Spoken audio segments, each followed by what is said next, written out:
That was a good shift.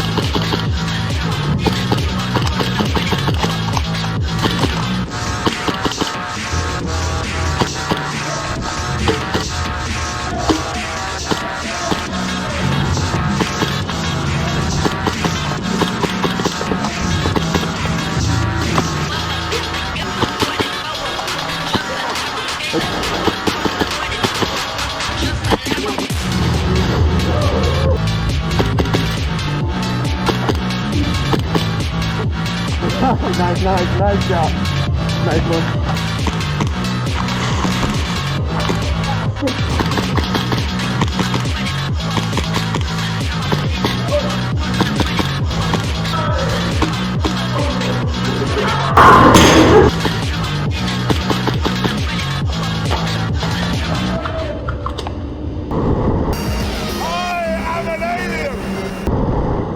You guys showing the nuts? You guys showing the nuts?